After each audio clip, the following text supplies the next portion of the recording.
सुस्वागतम मुलांनो, आज आपल्या पाठ्यपुस्तकातील भाग 3ला आपण सुरुवात करणार आहोत। भाग 3मध्ये आपली पहिली कविता येते आहे उजाड उघडे माय रानही। ही एक कविता असून याच्या कवयित्री आहेत ललिता गाडगे। आता कवितेला सुरुवात करण्यापूर्वी आजचा सुविचार समजून घेऊया।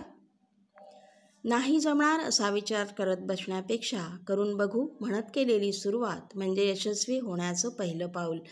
मुलांनो, जीवनामध्ये असे अनेक प्रसंग येतात की ज्याच्यामध्ये आपण सुरुवात करायला घाबरत असतो, थोडंसं बिचकत असतो। पण नाहीच जमणार, नाही येणार यापेक्षा सुरुवात करून पहा, प्रयत्न करून पहा, नक्कीच तुम्ही यशस्वी होण्याचं हे पहिलं पाऊल असणार आहे। म्हणून कधीही नाही म्हणू नका। जे काही तुम्हाला संधी तुमच्यासमोर येतात आहे त्यांचा फायदा तुम्हाला घ्यायचा आहे आणि त्याच्यातूनच तुमच्या यशस्वी जीवनाची सुरुवात होणार आहे। त्याच्यामुळे नेहमी लक्षात ठेवा की येणाऱ्या संधीचा तुम्हाला फायदा घ्यायचा आहे। कवितेला सुरुवात करूया। कवितेला सुरुवात करण्यापूर्वी आपण ज्या कवयित्री आहेत यांचा परिचय करून घेऊया। कवयित्री आहेत ललिता गाडगे, जन्म 1954, प्रसिद्ध कवयित्री असून या फसवी क्षितिजे, अग्निजय, संवेदन इत्यादी त्यांचे कविता संग्रह प्रसिद्ध आहेत। आयुष्याच्या काठाकाठाने, दुःख आणि अश्रू, प्राजक्ताची फुले आणि दाह हे त्यांचे कथासंग्रह प्रसिद्ध आहेत। नाळबंदाची कहाणी, खिडकीतलं आभाळ हे त्यांचे ललित गद्य प्रसिद्ध आहेत।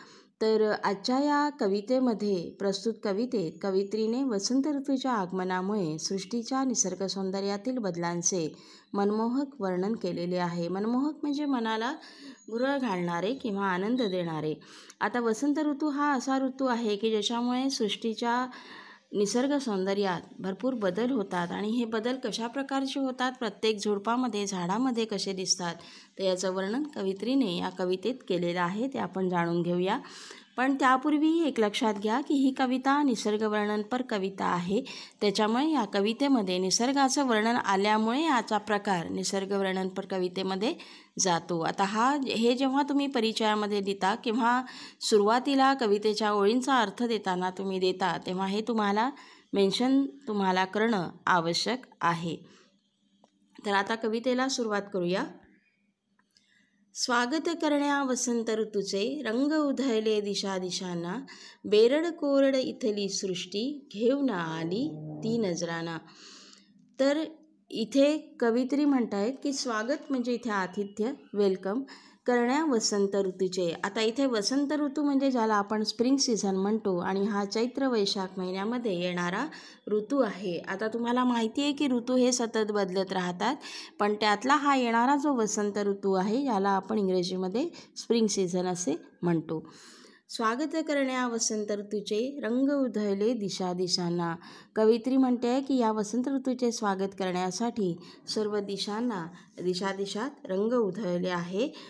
दुसरं वाक्य, बेरड कोरड इथली सृष्टी घेऊन आली ती नजराना। बेरड म्हणजे कोरडी, अगदी भगभगीत असणारी अशी जी आहे सृष्टी, भगभगीत रखरखीत नी कोरडी झालेली सृष्टी आज वसंत ऋतूचा नजराना घेऊन आलेली आहे। नजराना म्हणजे एक आपण ज्याला गिफ्ट म्हणतो, भेट म्हणतो, भेटवस्तू, अशी ही भेटवस्तू आपल्यासाठी ही सृष्टी घेऊन आली आहे। यातले शब्द समजून घेऊया। उजाड हे जे शीर्षक आहे त्याच्यामध्ये भकास ज्याला आपण म्हणतो, मायरान गवती पठार म्हणजे गवताने आच्छादलेली अशी जमीन, बेरड रखरखीत, कोरडी शुष्क निस्तेज, नजराना भेटवस्तू। पुढचं कडवं बघूया। गर्द पोपटी लेऊन वसने, मुरडत आली लिंबोणी, जर्द तांबडी कर्णफुलेही घालून सजली नागफणी। अर्थ समजून घ्या शब्दांचा पहिले की गर्द म्हणजे दाट, गच्च, वसने कपडे, वस्त्रे, मुरडत लाजेनी लचकत, लिंबोणी लिंबोणीचे झाड। तर अशा प्रकारे त्यानंतर जर्द म्हणजे गडद, तांबडी लाल रंगाची, कर्णफुले म्हणजे कानात घालायचा दागिना, कुंडले, आणि नागफणी म्हणजे एक काटेरी झाड ज्याला आपण निवडुंग असे म्हणतो। तर याचा अर्थ आपण बघूया।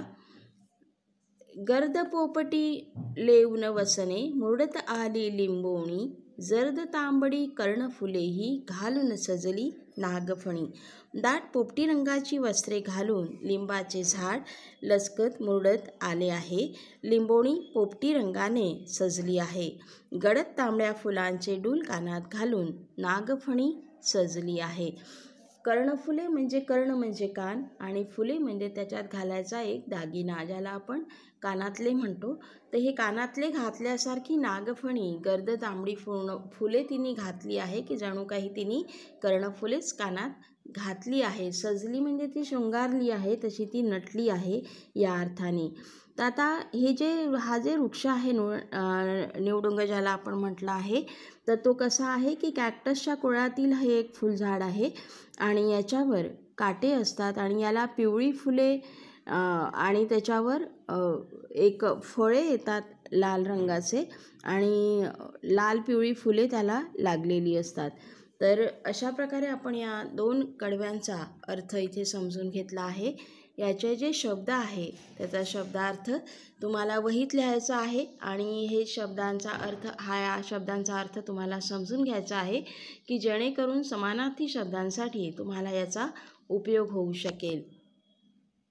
पुढचे कडवे बघूया. लुसलुस पाने अंगोपांगी झुले वड हा दंग होऊनी दुरंगी चुनरीत उभी ही घाणेरी ही नटुनी थटुनी. तर आता पहिले शब्द बघूया.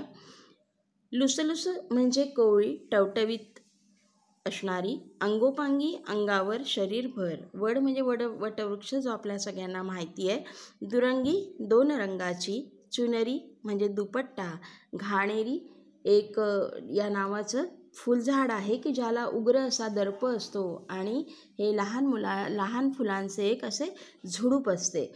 तर आता आपण ह्याचा अर्थ बघूया. जसे वडाचे झाड सर्वांगावर लुसलुशीत कोवळी पाने लेऊन गुंग होऊन झुलते आहे, तर घाणेरीचे झुडूप 2 रंगाचा दुपट्टा ओढून नटून थटून उभे आहे. कवित्रीने या 2 झाडांचा इथे या कडव्यामध्ये वर्णन केलं आहे. एक आहे वड आणि दुसरं आहे घाणेरी. तर वड हे झाड सगळ्यांनाच आपल्याला माहिती आहे आणि घाणेरी म्हणजे एक उग्र दर्प अशा वासाचे फुलांचे हे झुडूप आहे. लहान लहान फुलं त्याला येतात. तर आता आपण पुढचं कडवं बघूया. सहसह झळझळ पिंपळ पाने मऊ मुलायम मोर पिसापरी सांबर लाल कळ्यांनी लखडून उभे स्वागता पाणिंदीवरी. सहसह झळझळ तुम्हाला माहिती आहे की पिंपळाचं झाड सगळ्यांनी आपण पाहिलं आहे वडाप्रमाणेच. तर याची जी पाने आहे ती सहसह करत राहतात आणि झळझळ म्हणजे त्याला एक प्रकारची चकाकी असते. तर मऊ मुलायम मोर पिसापरी, तर त्याचा स्पर्श जो आहे तो कसा आहे, मऊ आहे, मुलायम आहे की मोरपिसाचा स्पर्श जसा आपल्याला अगदी हळूवार हलका होतो आणि मऊ होतो, त्याप्रमाणेच पिंपळाचा पण स्पर्श मऊ मुलायम आहे, कोमल आहे असं इथे कवित्रीला म्हणायचं आहे. सांबर म्हणजे एक झाड आहे सांबर नावाचं की हे पण लाल कळ्यांनी लखडून, इथे लखडूनचा अर्थ आहे त्याच्यावर भरपूर लाल कळ्या त्याला लगडलेल्या आहेत, त्यांनी ते घेऊन ते उभं आहे. तर सांबर लाल कळ्यांनी लखडून उभे स्वागता पाणिंदीवरी. पाणंद म्हणजे शेतामधून जाणारी अरुंद वाट, जे काही अरुंद असेल त्याला आपण पाणंद म्हणतो आणि इथे अर्थ होतो की शेतामधून जाणारी एक वाट. तर या वाटेवर, अरुंद अशा वाटेवर पाणिंदीचं हे झाड लाल कळ्यांनी लखडून असं उभं आहे. सांबर लाल कळ्यांनी लखडून उभे स्वागता पाणिंदीवरी. पाणिंदीचा अर्थ लक्षात घ्या की अरुंद अशी वाट. हा शब्द तुम्हाला नेहमी समानार्थी शब्दासाठी येतो. तर याचे शब्द आपण लक्षात घेऊया. लुसलुस कोवळी टवटवीत, अंगोपांगी अंगावर शरीरभर, वड वटवृक्ष वडाचे झाड, दुरंगी 2 रंगाची, चुनरी दुपट्टा, घाणेरी एक फुलझाड, पिंपळ एक वृक्ष, मुलायम मृदू कोमल, मोरपिसापरी मोरपिसासारखी, सांबर एक झाड, लखडून लगडून, पाणंद शेतामधून जाणारी अरुंद वाट. अशा प्रकारे हे 2 कडवे आपण आत्ता पाहिले. त्याचे शब्दार्थ पुन्हा मी तुम्हाला लिहून दिलेले आहेत. हे तुम्हाला वहीत लिहून घ्यायचे आहे, समजून घ्यायचे आहे आणि या पुढचा जो भाग आहे कवितेचा हा आपण नेक्स्ट तासिकेला बघूया. आणि कवितेचा परिचय कविता तुम्हाला वहीत लिहायची आहे. त्याचे शब्दार्थ पण तुम्हाला लिहायचे आहेत आणि समजून घ्यायचे आहेत. धन्यवाद.